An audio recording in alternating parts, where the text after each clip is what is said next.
Hello, everyone, and welcome to the HP podcast. I'm Ben, and for some reason, I'm on the bottom of the screen again. How does this keep happening? Did you hit audio record? Yeah, I hit audio record. Hell yeah. I figured I would ask preemptively this week.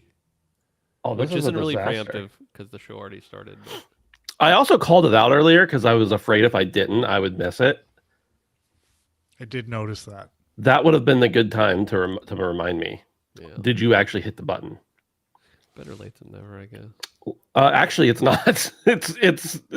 Dude, no, it absolutely is better late than never. I mean, I guess we could have just started again for the audio recording. True. I'm Ben. With me here today are the beautiful boys, Dave and Brandon. Brandon, the reason I do appreciate you asking, but the reason it wouldn't have been better is because that was the whole problem before. Was that I would remember like 30 seconds in, and by that point it was too late to matter because I still had to capture that first 30 seconds, which YouTube for some reason takes like 4,900 hours to finalize live streams. It's annoying. Kind of running through all the AI to make sure there's no titties or something. Joke's on them. I've been getting titties through on the show for years now. Find the titty. That's the game every week. I like to think that's like just like a couple guys' jobs at YouTube. They're just like, let's watch all the videos and make sure there's no titties in them. How you guys doing? Hiring? Are they, no, sorry, it's closed team recruiting only. Good. I barbecued tonight. Ooh. When you say barbecued, you mean you cooked on the grill? Yeah. Yeah. What did you make? Hang on a minute. Is there a delineation there, or? Well, barbecuing is different than grilling. Okay. But Interesting. I didn't know that. Yeah, because you could like smoke things and it would be like barbecue, right? yeah, So barbecue is a style of food and cooking, whereas grilling is a different surface for I your think food. we just uncovered another cultural thing because that No, you just say barbecue. You know, I've never heard anything. When you say I'm grilling, I know what you're talking about, but I think I've only ever heard people say I'm barbecuing tonight. well, I don't think that's a cultural difference because that's a thing here too. Okay. But they're wrong is all. Like that's the thing. I'd still have to ask for clarification.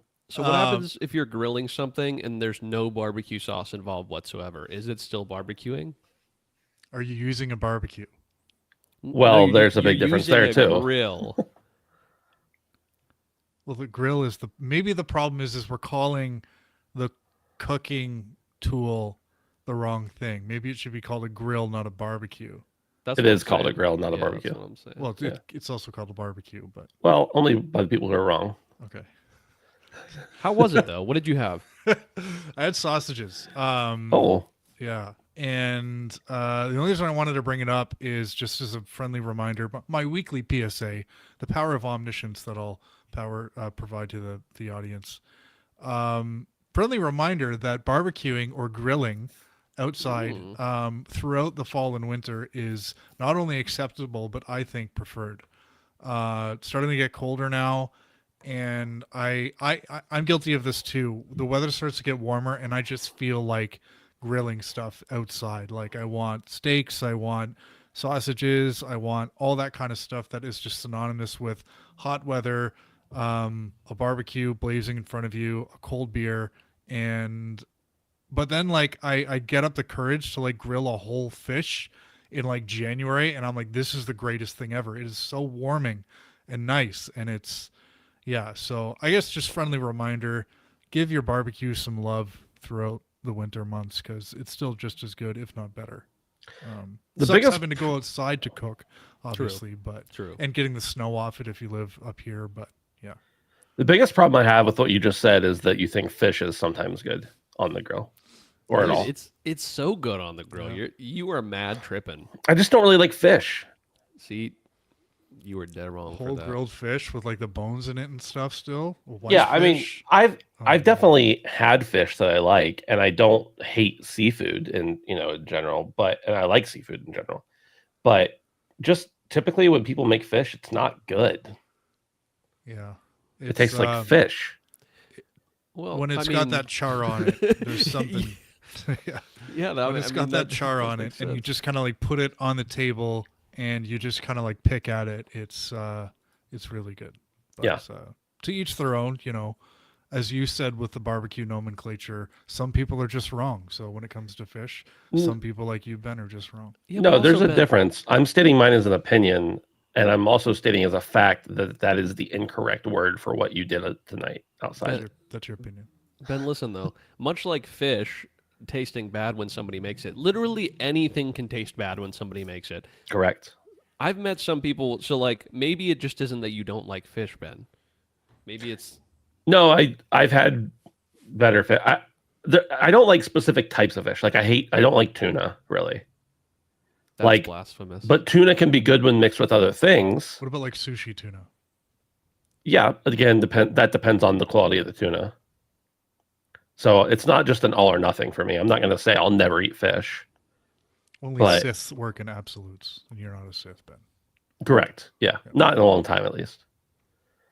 Brandon doesn't know what that means.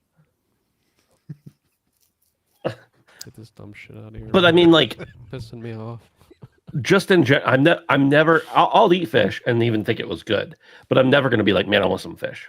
You know, it's just not a thing that happens. Derico says the filet of fish at McDonald's is bad. It's actually not, and you're wrong. Well, he didn't say it's bad. He said if you get a fillet of fish at McDonald's, you're a freak. Honestly, And I don't think I disagree with that, Brandon. I think you are kind of a freak. now that you're reading it in that way, with now that you're using reading comprehension, and I'm not. When he puts it that way, maybe I do agree with him. You know how like it's a big thing for the Catholics to have like fish fries during Oh, a certain I love it. time of the year, I love it. because for some reason apparently fish isn't meat anymore during that time of the year. All the like fire halls around here will do a fish fry like every Friday for the whole Lenten season, and I got to go at least once a year and get the fish fry. Like I like fried fish decently, of course that's because it's fried, and Then why you not? like fish? Yeah, I don't dislike all fish, but I don't ever want fish except for that one time a year. Jesus. If my wife cooks fish and hands it to me on a plate and says enjoy, I'm probably gonna like it because she's a good cook. But I'm never gonna say, "Could you make fish for dinner tonight?" You understand the difference? Big difference. I guess. You never yearn for it. I never yearn for almost anything, actually, Dave. I'm a For being zero real. yearner. You, Pains me. if there's anyone I would classify as a yearner, Yeah, you'd be in the list. my heart is too full. I don't think that's it. It hurts. I don't think that's the body part that's too full. This is the HP podcast. We talk about video games and fish pretty much all the time. Sorry, can I just ask the listeners if you're, here or listening after the fact, can you chime in the Discord about this barbecue grill thing? Because Ben's got me mad now. Well, no, because You know? Australians say that, like shrimp on the Barbie, right? Yeah, say that. they actually barbecue things though. And Brandon, I gotta just make sure you know. Just putting barbecue sauce on something doesn't make it barbecue, right? You know that. Okay, I I'm just know. It's like a style. I knew you knew that, and you're a But it man does of help. But it does help. you're a man of culinary expertise, in my opinion. But I just want to make sure that wasn't like No. I like a good wet rub, if you know what I mean. the yearner has returned. This is the HP podcast. As I said, we're on Patreon at patreon.com/handsomefandom. You can help us out and support us there for as little as $1 a month. Really, you get everything you need at the $1 a month level. You adfree early access to the audio version of the show. You get the love of us, which like that alone is worth something. True. And you get to help us pay the bills. You can also join us on Discord, as Dave just requested a little bit ago. If you have, like, for some reason, you're just like, I haven't joined the Discord yet, but I really want to. I haven't had a good reason, though. The fish conversation is the reason. The reason for the season. The barbecue, yeah. Oh, it was barbecue. My bad. Yeah. The question is when you are outside, using a grill/barbecue, and somebody said, "What are you doing?" What would you tell them? Cooking on the My grill. best. Cooking on the grill. Doing my best. Yeah, that's what I would tell them I'm doing is my best. You can do that by going to handsomephantom.com/discord and hang out with us there. Boys, shall we get into some video game news as we often do? Hell yeah. This comes from gamesradar.com. It says the Black Ops 7 beta introduced a mode without SBMM, and Call of Duty players are psyched. They said the Call of Duty Black Ops 7 beta was going strong over the weekend with players getting their first chance to play this year's Call of Duty multiplayer. However, not content to leave a static experience up, Treyarch updated the beta throughout the weekend with new modes and the return of some weapons based on player feedback. One such change was the implementation of 2 new playlists, Mosh Pit and the classic, Mosh Pit and Open Mosh Pit. In Open Mosh Pit, skill consideration is drastically reduced when matchmaking. It has been implemented with the goal of providing more varied match experiences and outcomes. This playlist will match players with and against some of the more varied skill differences than in the current multiplayer matchmaking system. Effectively, this is a playlist that removed the often derided skill-based matchmaking. Naturally, COD pros are happy, with Spawn Up posting a clip of Scump streaming with Nadeshot and Octane while the 3 celebrate. All 3 are psyched about the news, with one of the players expressing their pleasure. Never mind. Okay, why would he say that? No, he said, here's exactly what this article says. I didn't read it in full beforehand. I'm going to be honest with you. All 3 are psyched about the news, with one of the players expressing their pleasure with a very not safe for work comment you'll need to hear for yourself. I was like, what value did that add to me? What did he just say? Spread my asshole and shove Call of Duty up inside my rectum? I don't know. They didn't even link to a clip or anything. Games Radar, you guys are a great source, but that was some shoddy reporting right there. Scott McRae. All right? I'm calling you out. Do better. At least link to the clip. I'm not going to go scrub through the stream. Come on. Nadeshot's statement is the highlight is he says, we need Battlefield 6 to come out every year. Brandon, I want to go to you on this because we've often talked about Call of Duty. You were a Call of Duty main for many years. We've talked about SBMM on this show many times. How do you feel about the addition, hopefully a permanent addition, I guess, of an SBMM free mode? This is excellent for the players.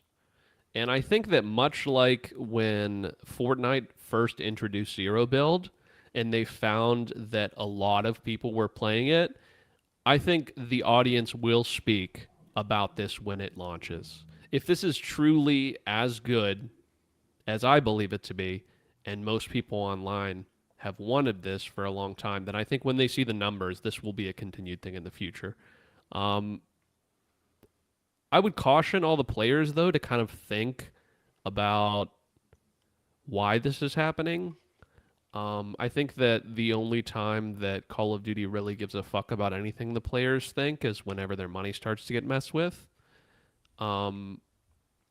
Much like we saw the skins change because there was a lot of public outcry. Maybe pre-orders weren't quite as strong as they were hoping. I know we got the whole Game Pass, maybe it's in, maybe it's not type shit. But even though it is good, and I think it's the way these games should be played, like that's how they always used to be played, right? Some matches you just get rolled, okay? That's just how it works. But some matches, you're playing with 6-year-olds, and that's fun, okay? Not every match has to be like the most even-keeled thing of all time. Does it feel awful when you get stomped? Of course. But sometimes you're stomping. Sometimes you're on the other side of that coin. And, that's just the way these games are.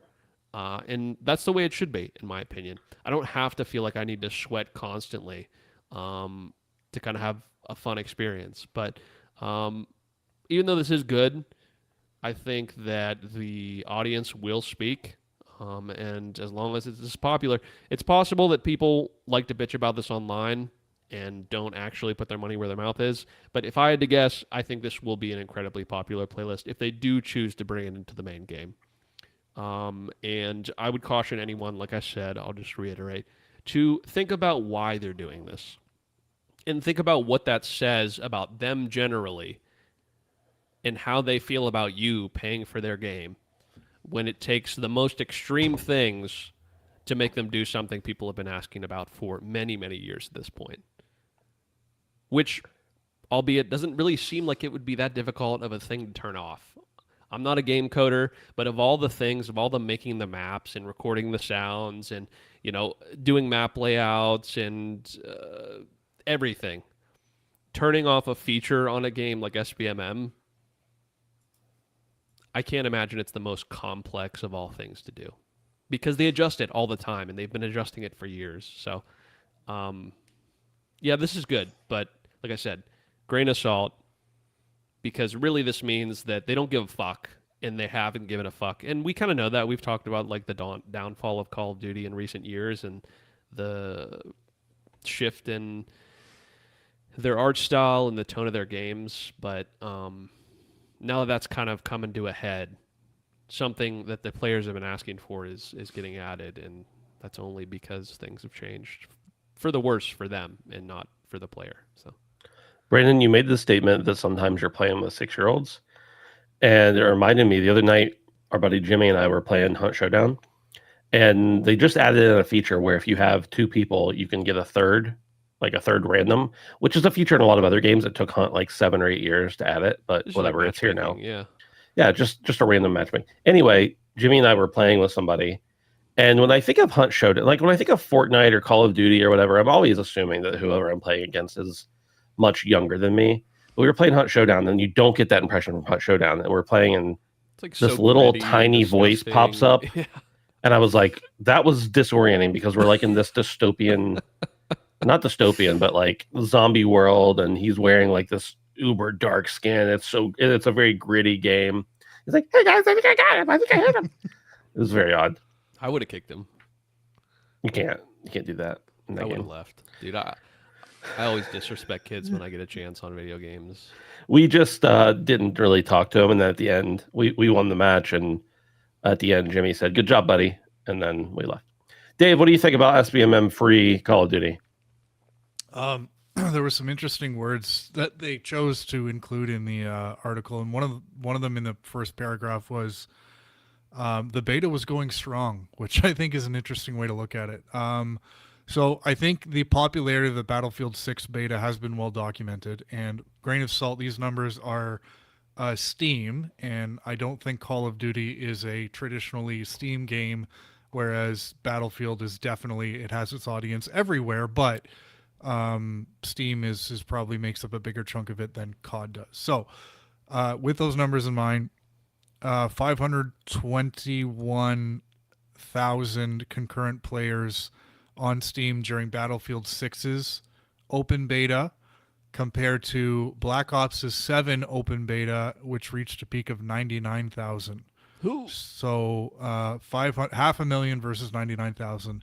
And then comparing that to Black Ops 6 open beta from last year, 157,000 was the peak last year. So, and that was a 50% drop year over year from Modern Warfare 3. That was the one before Black Ops 6. So I will throw out there, Dave, I don't think this counters your point at all, but I will throw it out there. The first couple days of the Black Ops 7 beta were only for people who had gotten a code or pre-ordered the game, but that doesn't so change the numbers the I fact. gave were for open beta. It was all called an open beta. They called the whole thing an open beta. Yeah. But I don't know why. When these numbers were pulled, it was after the first couple days of the open beta period. So cool. In any case, you're still right though. Yeah. Thank you. We're recording this. Okay. I heard it. I think it's just kind of important to note that, as Brandon mentioned, they're doing this for a reason, and they are very worried about where the trajectory, not just of this year's Call of Duty is going, but I think, again, as Brandon mentioned, this has been a trend over the past several years, and SBMM has been one of the hot button topics. So I still think that strategically for Activision, this year's Call of Duty is what I'll use the term throwaway. I still think Call of Duty is going to sell more copies than Battlefield 6. Sell is weird because it's going to be on Game Pass, but I think it's going to be a significantly less well-performing game from a sales perspective than Modern Warfare 2019. We'll use that as the sort of recent benchmark. But I still think there's a lot that Activision can gain from this year's Call of Duty, especially when it comes to data collection. So I think doing the non-SBMM thing as a playlist or just like a mode is a really good approach. And it kind of makes me wonder why they weren't doing this in the first place, where, you know, the casuals like me can have the SBMM lobbies, and then the sweats, the Twitch streamers, can have the open lobbies. Maybe, you know, the fear there is you don't really want to segment your audience, and you kind of want one big good pool of players. But I feel like if there's any game that probably shouldn't worry about that too much, it's Call of Duty. But in any case, I think this is a really good approach for Activision to take, because you know, this year's Call of Duty may be a quote unquote lost cause, but the honeymoon period for Battlefield 6 is going to end at some point, and it's probably really going to be up around next summer, which is when Activision typically announces the next Call of Duty. We know we're going to get one next year, 2026. So this might be a chance for them to kind of position next year's Call of Duty in a position where it can really take off. I just hope Activision is looking at kind of the popularity of these modes, not just in November when the game launches, but also in March and again in June, when you have, you know, the early adopters are gone, they've moved on to something else, but the hardcores are left. Like, they're the ones who are really kind of spending time in your environment and your ecosystem, and are pumping money into in-game transactions. So looking at what they're doing 6 months on, I think is just as important as to what people are playing at launch. So I think this is a step in the right direction for Activision. They've done it for all of the wrong reasons, and I think a lot of people in the community are going to be, you know, happy to see this change, but upset at what it took to finally get it. So, you know, when your customers ask for something, that's when you give it to them, not when they're at threat of losing, you know, your money. But yeah, I don't know. It's going to be interesting to see how these modes kind of expand over the course of this year's Call of Duty, and what it looks like for Call of Duty 2026. But yeah, I generally agree with everything both of you were saying, so I won't reiterate it. But what I will say, Brandon, you said they're doing this for a reason, and you said it a couple times, and I agree. I think they're doing this partially for another reason as well. They've built SBMM into the game for so many years that they must think it does the game good. And so I wonder if there's part of the developer's mindset that's like, we're going to take away SBMM and see how they like it now. Now, I think that's going to backfire. I think people will end up liking it more. But I also think they're just like, well, okay, well, let's finally give them what they want and see if they really want it after the fact. Almost like we're going to just stick it to them and show them that the SBMM is better. But I don't think that's proving to be the case. Yeah. That's pure conjecture. Yeah. I don't have any reason to know that they actually think that. But why would you keep building it into the game if you don't think that it's better? There's been Call of Duty insiders, like people from the company, who have said that it gets people to play longer, right? Mhm. And I don't know if it's just the loudest people that are have the most divisive opinions about SBMM that are the loudest on the internet. That's probably the truth. But the reality is that per what they say, per what Call of Duty says, and everything we've been saying for years, is SBMM has stuck around for so long because it's good for the player base. Most of the people benefit from it. So that's not really what I'm hearing on the internet. So it's kind of like backwards, right? And like I said, it could just be the loudest people. But the reality is, here in a couple months, we're going to see the numbers, and we're going to see if it actually is what's best for Call of Duty. So I don't know that I necessarily agree with you that they're kind of like sticking it to you. I think that we will really know once we see the numbers, because if we see multiple open playlists start to come up, the perfect example, like I said, is when Zero Build came out. And I think there was a point in time when they took it out. And just like this, it was a playlist. And then when they brought it back, those people came back, and it's never left since. So if we get a very similar thing happening with this open playlist, then we know that this wasn't truly what was best all along. If it goes away 3 months after launch, then we say, okay, fine. We can have a different conversation. But I don't think that, you know, the years of playing these Call of Duties without it and how they felt made me feel bad enough that I would stop playing an open playlist over what I've had the experience in the past 6 years or whatever, you know, however long it's been. So I think it's going to be worth it. and I think they're wrong about what keeps players around. Yeah. It's interesting to think about if Fortnite hadn't brought in the zero build, and if they kept up with the only the build mode.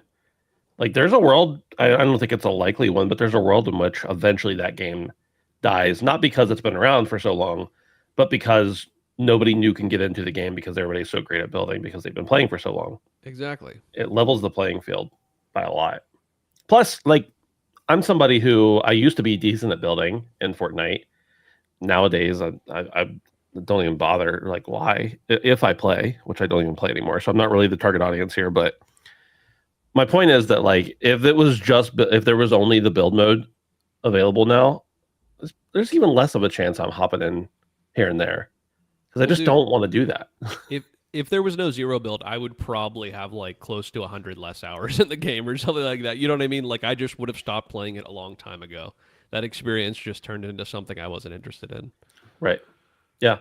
It definitely brought people back to the game and kept people who were there for the first time for longer, in my opinion. All right. Let's move on to the next story. This one's from PC Gamer, and it's titled, "As Microsoft Lays Off Thousands and Jacks Up Game Pass Prices, Former FTC Chair Says, I Told You So." Let's see here. Lena Khan has taken to X to say that the company's actions since completing its acquisition of Activision Blizzard in 2023 is pretty much what the FTC warned would happen when it opposed the deal. As you may recall, Khan was the head of the FTC when it challenged Microsoft's proposed acquisition of Activision Blizzard, a convoluted process that didn't formally end until May of 2025, almost 2 years after the deal closed. Microsoft's acquisition of Activision has been followed by significant price hikes and layoffs, harming both gamers and developers. As we've seen across sectors, increasing market consolidation and increasing prices often go hand in hand. As dominant firms become too big to care, they can make things worse for their customers without having to worry about the consequences. It's hard to argue that Khan wasn't right on this one. The FTC filed a lawsuit to block the deal in 2022 over concerns that the impact of the proposed acquisition was reasonably likely to substantially lessen competition and or create a monopoly in both well-developed and new burgeoning markets. It goes on and on here and talks about it more and dives in a little bit. But I wanted to get you guys' opinion. First, I want to go to the chat, which I missed a minute ago.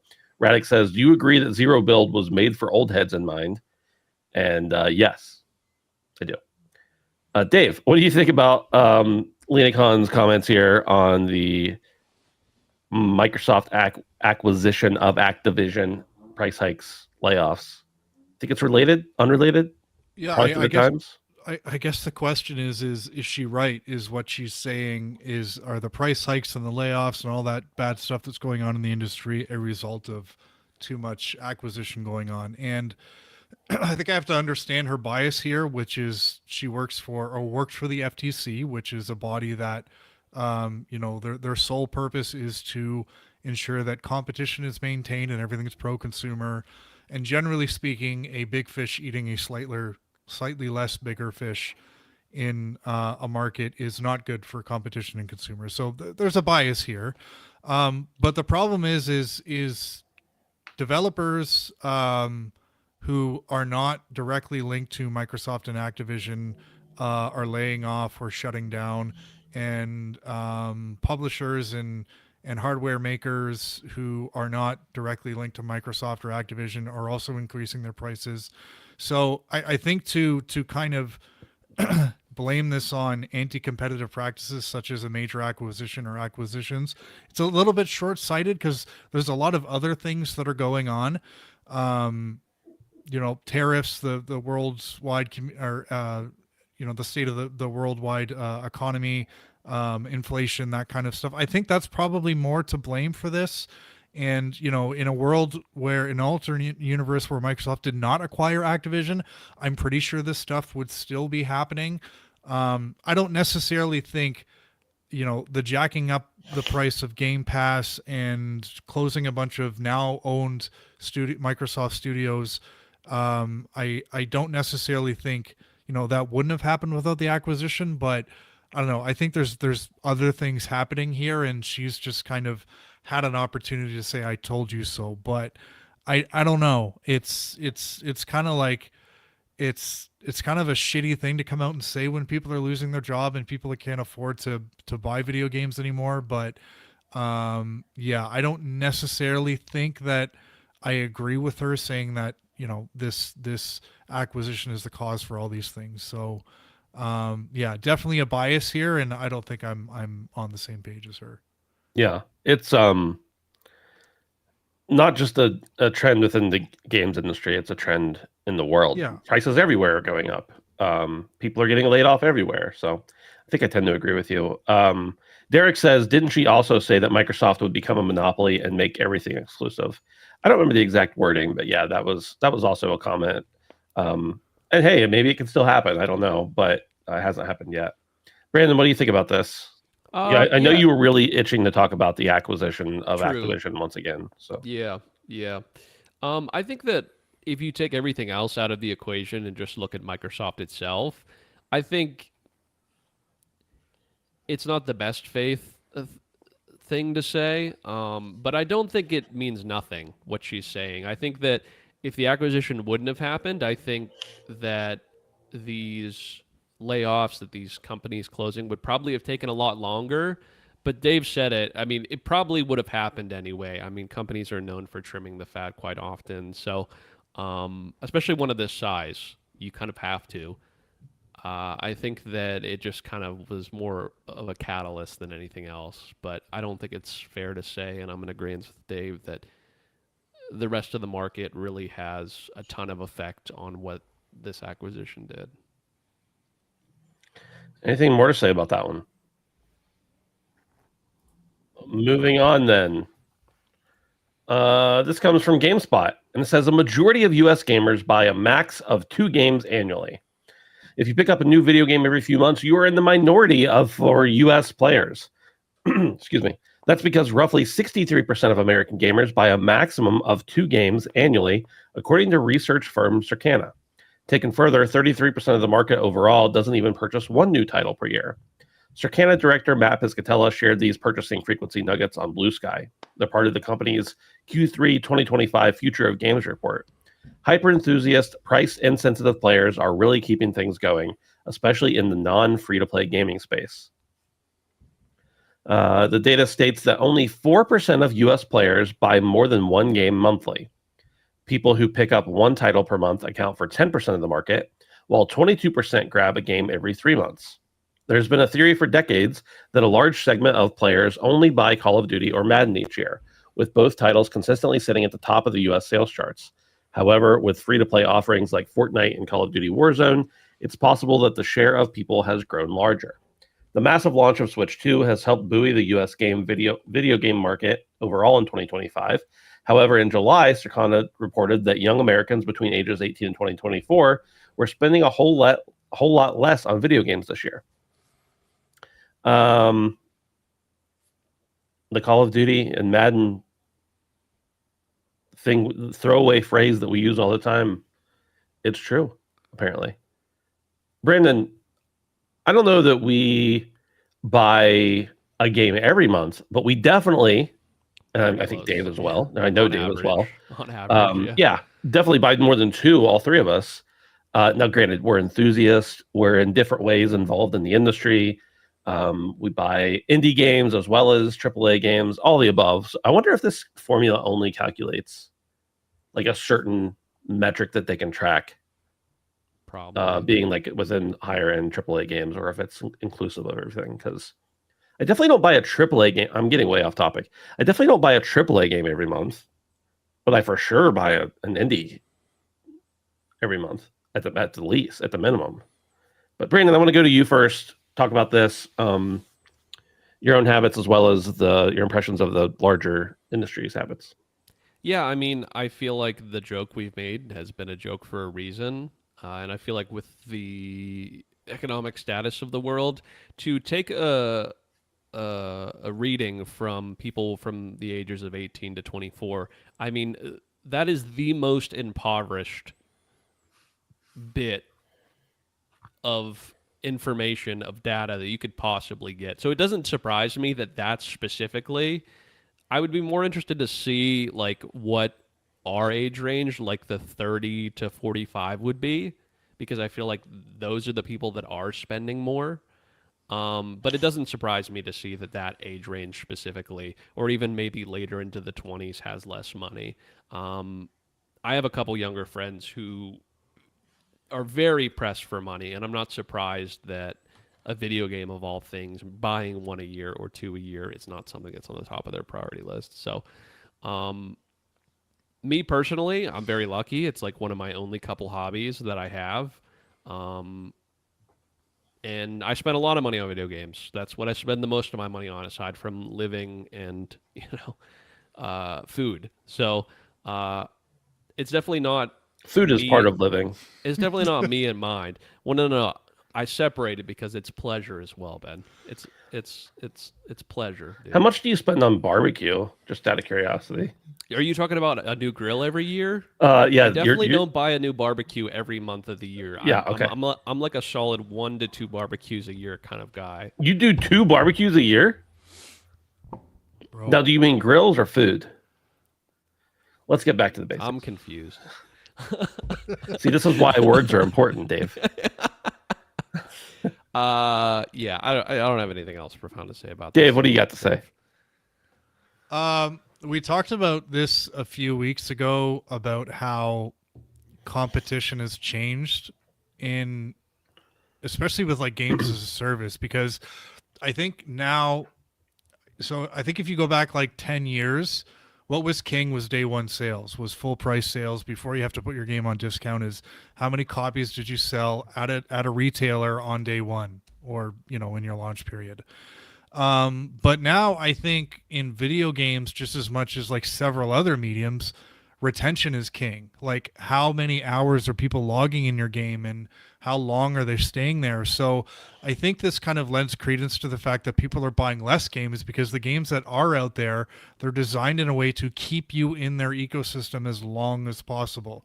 We look at something like Fortnite, which is a game you don't even have to buy, where, it's like a dozen games built into one sort of launcher. Similar sort of thing with Call of Duty, which is a game that you do have to buy. And it's just kind of like it's gotten so tough for just, you talk about indies, Ben, like they just want to sell a game for $10, and it's like there's all these big gorillas in the room who are just trying to keep people, in their grasp, where it's gotten so hard. There's so many more gamers out there, but the way they're gaming is just not conducive to buying a lot of games. And you're right, Ben, like we're in the minority, and we're talking to the minority in our audience, who are people who play a lot of different kinds of games and explore different genres and stuff like that. So it's and this doesn't even kind of bring into the fold the mobile market, like and free to play games. And what I would be more curious is like, how many people are buying, one game or less a year, but they are making at least one in-game purchase a year? Because just looking at sales of games, it's a little bit old hat compared to where the market is kind of moving, which is, microtransactions, free to play, and just downloads in general. Because I think the vast majority of the mobile market is probably free to play. And I think this kind of needs to be incorporated into that, because, those 18 to 24-year-olds, what are they doing? They're gaming on mobile, and they're playing free to play stuff. So I think there's a bigger picture to kind of look at here, but at the end of the day, it is getting increasingly tougher with people having less money, to kind of, make a game and sell it, because people just seem to be buying less. So, yeah. In response to this report, I saw somebody, I don't want to use the word gloat, but gloating online today about how, they buy a lot of games. They buy more games than 2 a year or whatever. I'm like, that's true. And that's great, because like those are the kinds of games I want. I mean, I like free to play games. I like living games, but I also like my single player first person experiences. But like, there are definitely people not buying 2 games a year that are spending way more money than I am on video games. Yeah, exactly. So maybe they're not buying the individual games, but they're spending a lot more in many cases, or at least equivalent to how much I spend on a video game in a month. So it's a different metric. I imagine this metric will go away at some point. I think sales as a concept, as far as copies go, nobody cares, right? And think about subscription services. Like, I may not buy, somebody may not buy a game a year or a game a month or even a game a year, but they're spending now $30 on Game Pass Ultimate and playing 30 games a month, and they had a Fortnite subscription and they're subscribed to EA Play and they're, whatever. They're spending a bunch of money in microtransactions. Who knows? So I don't know if it's a helpful metric anymore, but it is an interesting one nonetheless. Anything else on this, guys?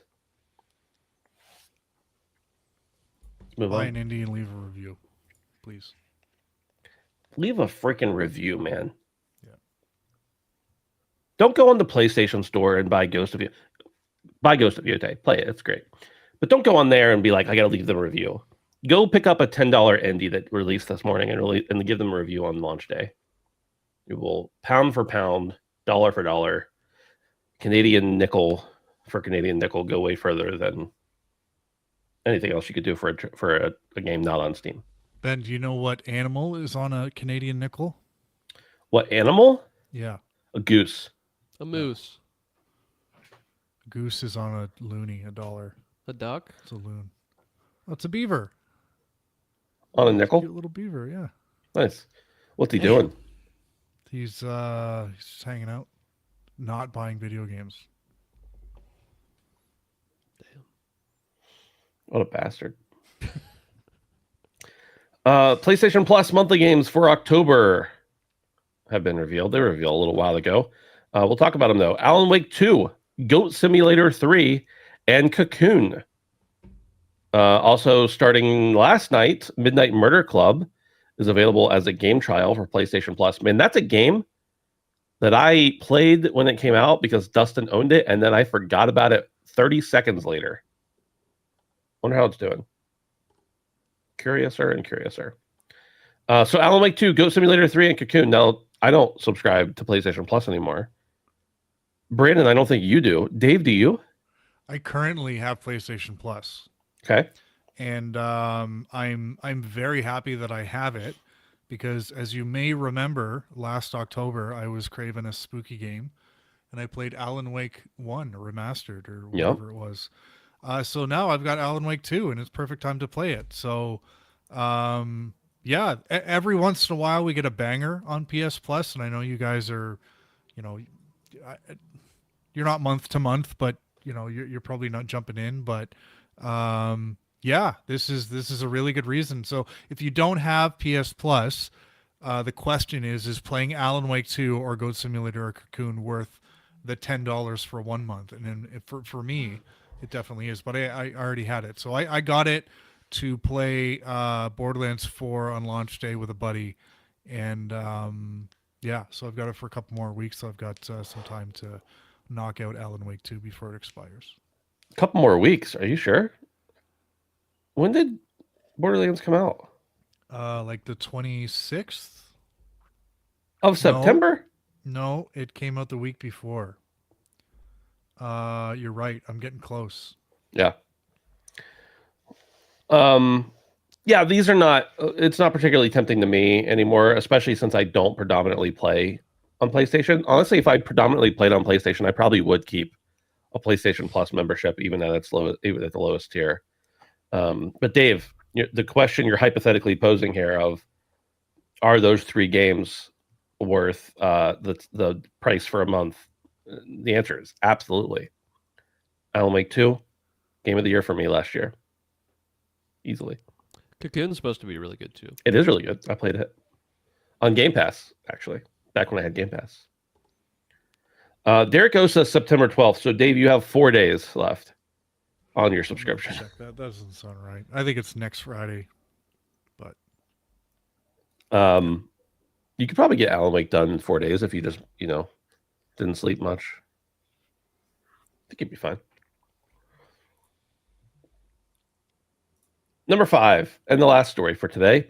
Ghost of Yotei, according to Twisted Voxel, is reportedly set to become one of the best-selling 2025 games in Japan SIE and Sucker Punch Productions action-adventure game Ghost of Yotei is set to become one of the best-selling 2025 games in Japan. According to a report from STV News on YouTube, Ghost of Yotei has taken Japan by storm since its release on October 2nd, with retailers reporting exceptional sales within hours of launch. Electronics stores have seen nonstop foot traffic as eager fans rush to grab their copies. One branch confirmed that the action-adventure game is competing for the top spot among this year's releases. Set against the backdrop of Mount Yotei and the surrounding Josenkai, I don't know how to say it. These regions, Ghost of Yotei, I don't need to read this.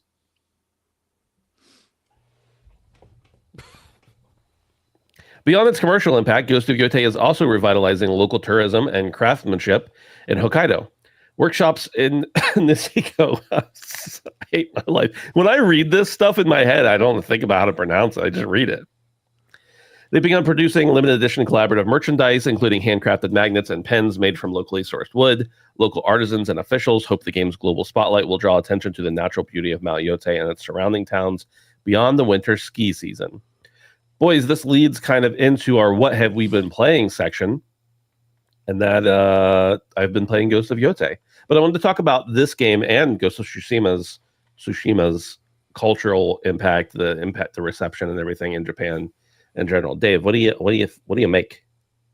I was more curious about what, and we don't really have sales numbers yet. Obviously, this article suggests that it's going to be very successful in one part of the world, and I think any first-party Sony game is going to do well globally. But what do you guys think of the release date they chose for this game? I think it's a heavy enough hitter that it warrants going up against the big boys, but it's also just kind of awkwardly sandwiched between Battlefield 6 and just a couple other things. And I just feel like maybe it's not going to get the play that it deserves. Now, it's a Sony first party game. They're going to have some post-launch stuff. It's going to have a long tail. So I'm not worried about how this game's going to do, but I also kind of wonder if maybe they've done a bit of disservice launching it where they did. Either you guys feel that way at all? I feel like the thing it's closest to is Battlefield 6, and I feel like it's such a different experience. We just talked about people only buying a couple games a year, but if I had to choose between two for a whole year, those would be my two, and they would fill out very different niches in what I would want out of a game for the entire year. Yeah. You know what I mean? Like not to say I wouldn't play Battlefield 6 on myself and grind, but this is something I'm going to be playing on my couch. You know what I mean? And just like chilling. It just feels different enough that all the other things stacked up against it I don't really think it affects it that much. Yeah, it's hard to know as far as sales numbers. And I agree. I don't know how much it stacks up. We know that September is one of the slowest times of the year for video game sales, not because there aren't video games coming out, but because people buy big video games and play them all month. And that continues through the rest of the year, really. This is historically a stacked time of the year. I don't know, especially with how quiet Sony's been with their first party releases as of the last 18 months or longer, that this is a good or bad thing. I think it was just a thing. Like, they needed a release date for it, and here you go. Let's throw it out there. I worry less about the fact that it's up against. I don't mean I actually worry.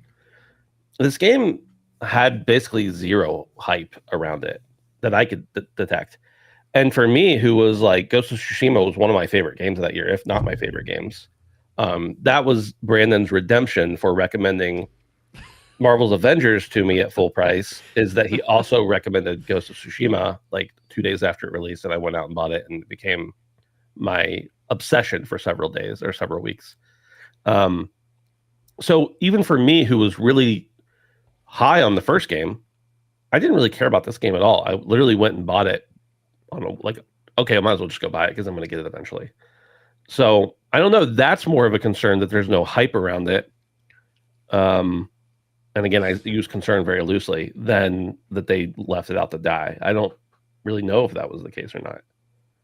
You guys have any thoughts on that? Like, it seems like the hype cycle is not there for I this don't game. know, just maybe not left it out to die, but I feel like there were windows shortly before and shortly after where this could Sure. have really stole the spotlight. And even if they did want to pump a lot of money into promoting this game, which clearly they didn't, that would have gone so much further in August or January. So I don't know. I just wonder about the choice here. I do think from a shareholder perspective that Sony does need to have something big in the fall. Yeah. Otherwise it really looks bad. But it I don't know. And that was the other thing I kind of wanted to point out, Ben, is I feel the same way. I feel like this game has kind of just been put out and there didn't seem to be a whole lot of hype built up around it. But again, it's going to sell really great. It's going to sell for a long time. But yeah. For me, it's kind of pretty similar to like a Spider-Man 2 or a Right. God of War Ragnarok, right? In the sense that these games are not, in reality, stacked up before its predecessor that much different. So I feel like the hype cycle is going to be completely different no matter what, just because we're not seeing something completely new and fresh and mind-blowing. I don't know that that necessarily translates to direct sales. I feel like, if anything, you've already created such a foothold with that first one that you don't really need as much of a loud internet hype. Like, people know you're going to make the solid game. That's kind of where I see it, really. Yeah. Is And these that- games also have a super long tail on them. Anything first party does. Like, they'll sell for a long time, even if at a slightly lower rate. Right. Yeah, I don't know. It is interesting that it just didn't seem to have the hype cycle, and maybe that is due to a lot of the BS that was going around about it, and I know that a lot of people take issue with the voice person for this game, but that didn't really factor into my personal level of interest. I'm only It interested in the doesn't game. I matter. don't Yeah. care about the stuff that goes on around it. So, yeah, I don't know. It's an interesting thing. Radix says the marketing cycles for Spider-Man 1 and Tsushima were longer than Spider-Man 2 and Yotei. That could have played a factor too. Yeah, you're possibly right, Radic. I think that's intentional. Like, once they know they have, because those games, the first games were well received, they know they have a built-in audience of X, whatever that amount is, people who are going to play the game no matter what, who are going to buy it. So, like, to some extent, you can shorten that life cycle and still attain the same amount of revenue or similar to it, just because there are some people who are going to buy it no matter what. Just like we were talking about, people are talking about in chat. Sony puts out a game, I buy it almost always. Concord was the exception, and look what happened there. Yeah. And I guess that's what I'm kind of saying, is that they got the foothold. They got a lot of the audience. They did a lot of the marketing by putting out an amazing game that everyone was talking about. And so I feel like it doesn't need to be as much of a ground-shaking thing because they're going to sell. Yeah. Well, we'll find out. We'll hear about the numbers eventually. It will be interesting, though. But let's move into what we've been playing. Brandon, let's get you go first, since you've been playing Ghost of Tsushima. Yeah, mine's kind of unremarkable. I'll start out. That's the first time you've ever said those words? Yeah, no. I'll start off with two quick things. I started a new Save in the Forest. I was itching to play a multiplayer game with my brother's girlfriend, and we were wanting to start up another game, play through the forest, so we started that. Sons of the Forest is so much better. Yeah. But I want to give my flowers to the forest because it's also great. But the second one is definitely better. Playing a little bit more of Megabong. It's definitely the type of game that I'm gonna pop in here and there from this point forward. I don't really quite have the itch like I did whenever it first came out. I've played enough of it at this point, but it's definitely good to just have some runs here and there. And I didn't get Ghost of Yotei. I think I'm gonna get that in the next couple weeks. Well, you're part of the problem. It's fine. Yeah, that's okay. But I decided Battlefield was coming out soon enough that I was just going to wait, and that was going to be okay. And so to kind of quench that thirst a little bit, and it had been a really long time since I had played Ghost of Tsushima, the director's cuts in my Steam library. So Yeah. I booted that up. and I wanted to see what it looked like on PC, see how it ran on PC. I can report back saying that it's wonderful, and I don't have anything else good that I haven't already said about the game. So yeah, that's it. I wish there was a way, because I never played Iki Island. I wish there was a way that I could play the director's cut on PC, just starting at Iki Island and not Right. play the whole game, because I'm not going to play it on my PlayStation because I'm pretty sure my save is gone by Right. this point. Yeah. And I don't mind buying it on PlayStation. It's just I already have it on Steam, but I also don't want to play 40 hours of the base game to play the Right. expansion. So Yeah. I'm just complaining because I'm entitled. No, you're good. I also was really happy to go back into Ghost of Tsushima because it'll be nice when I do go back Yeah. and get Ghost of Yotei. I've been on this trend of playing earlier games and then playing later games in the series, and it will give me that same effect where I can see more closely how it's grown in the feel of my memory when the span of time is closer to which I played them. So Edward Walton does say you just need to get to Act 2 to play Iki Island. Maybe I'll do that eventually. yeah, I don't think that's super far. No, it's still more than I just- want to play of it again. Right, and you could just golden path it probably. Yeah. Ed Cassie says I'll download a 100% save for Tsushima on PC, then start Iki Island. That's not a bad idea either, because I really just want to experience the story at that point from that game. I have been playing Ghost of Yotei. I'm probably got like 8 hours in it, I would say. I wasn't on the fence. Like I knew I was going to get it and play it eventually, but one night I was just like talking about it to I think it was the night after it came out. I was just talking about it to my wife. Like, I don't need this. I got too much else to play. She was like, is it going to go down in price? Did I mention this already? Or did I just tell you guys before the show? It was before the show. Yeah. She was like, is it going to go down in price anytime soon? I'm like, not like a permanent price drop for a while. She's like, just go buy it and stop thinking about it. I was like, you're right. So I went and bought it, and I've been playing it. What I have found is that oftentimes I start playing it like, I'm like, this isn't what I want to play right now, but I want to play it eventually. And so then I'll start playing it, and then I'm into it. So it's even just not quite got its hooks in me from like, I need to go back and play Ghost. It's just when I start playing it, I'm enjoying it. Beautiful game, way better looking, and of course in higher frame rate than the first game when it released originally on PS4. The story is interesting, but not necessarily inspired. It's it's a story we've all experienced through different mediums many times. I like a lot of the quality of life features that they've added. They've got some cool accessibility features, which I don't need this for accessibility reasons, but because I'm lazy, where like, when you swipe the touchpad and the wind moves, they actually have like an option in there so that your body faces that direction too. I actually looked through the accessibility options, and even though I didn't choose to use any of them, they added a lot of stuff that I was like, oh, that's cool. That's a cool quality of life thing that I don't think was in the first one. They've got the nice thing is, remember the stances, how annoying I thought the stances are in the first game. They don't have the stances in the second game. There are other options and other ways to do things, but that's not one of them. It just kind of happens. One thing that I don't love, and there are options to turn this on and off, but I still don't think it works super well, is the lock-on feature. Like it's tough to lock on to an enemy, in my opinion. Or it's not tough to lock onto them, but when you do, it's still not like super duper clear on which direction you're facing. I have tried to in the recent past, I've realized, and this really came to a head with Borderlands, that I spend entirely too much time doing everything, and then I don't end up finishing the game.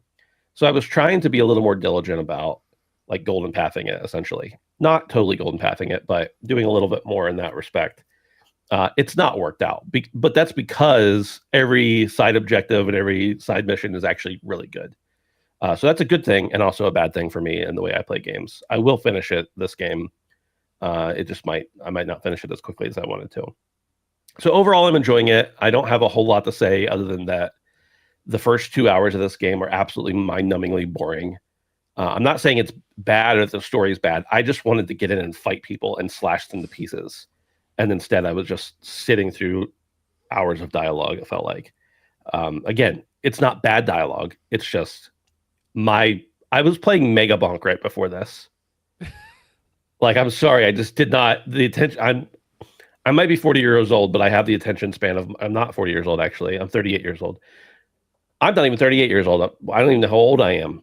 But my point is, I have the attention span of my 12-year-old right now because I was playing Mega Bonk. So it's not a knock on the game; it's a knock on me. I understand that, but it just took forever to get into, and that was rough. But I'm enjoying it. I'll have more to talk about in the coming days. Also, I've been playing Mega Bonk. Dave. I've only been playing Borderlands, and I'll stop talking about it after this. But just two things I want to say now that I've put in a handful more hours is my biggest issue with the game when I first started playing it was the humor. I'm happy to say that now that I've progressed even further, I am finding a lot more of the personality coming back in, and not just with the side content, but like I'm doing the Ripper Queen story arc right now, which is part of the main quest line, and I'm finding that very funny. And the game is still excellent, like from a gameplay perspective. So I'm really having a good time with Borderlands, and I think it's the other thing about it that I'm really liking is its open world is excellent. And what I mean by that is everywhere I go, and Ben, you just kind of alluded to this, I'm getting distracted by something, and it's not the traditional Borderlands open world stuff, which is like there's just a mob of enemies here or there's a collectible here. It's like there's a platforming puzzle here, or there's a world boss that suddenly spawned in here, and it's a kind of boss that you're not going to find anywhere else, or there's like this weird like collectible puzzle sort of thing, and it's just like it's a really good open world with lots of different varied things to do.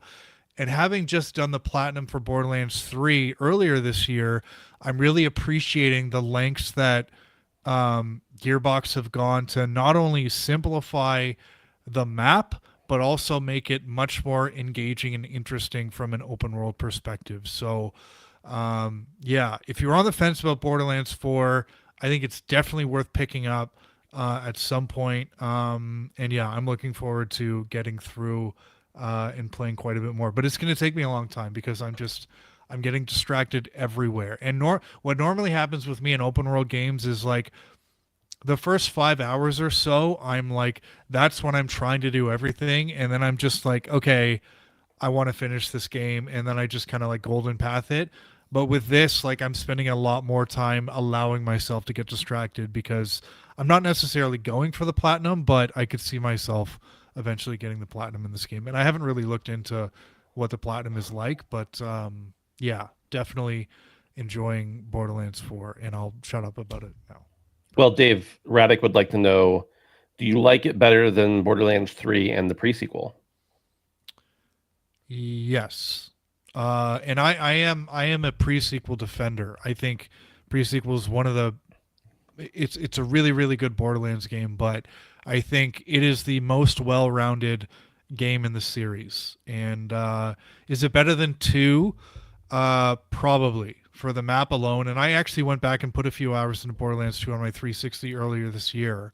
And just for the simplicity of the map alone, I think gameplay perspective, like Handsome Jack is awesome. Like nobody will ever replace him. But gameplay, it's about level. But I think map design and open world, Borderlands 4 has it beat out. So it's probably better than the best, which is Borderlands 2, or the next best in this case. Derico says, this may surprise you guys, but I'm literally playing Borderlands 4 right now. It's peak. That is maybe one of the least surprising things I've ever heard from you, Derek. So PSA, if you're going to post a screenshot on the internets of a thing, just have a really close look at what is in the screenshot. More specifically, look at your quest log, and ask yourself, if somebody who hasn't played as far as me would look at that quest log, would anything be kind of spoilery? So yeah, Derek. Little PSA there. But yeah, I still love you, Derek. It's a DSA, Derek service announcement. Yeah.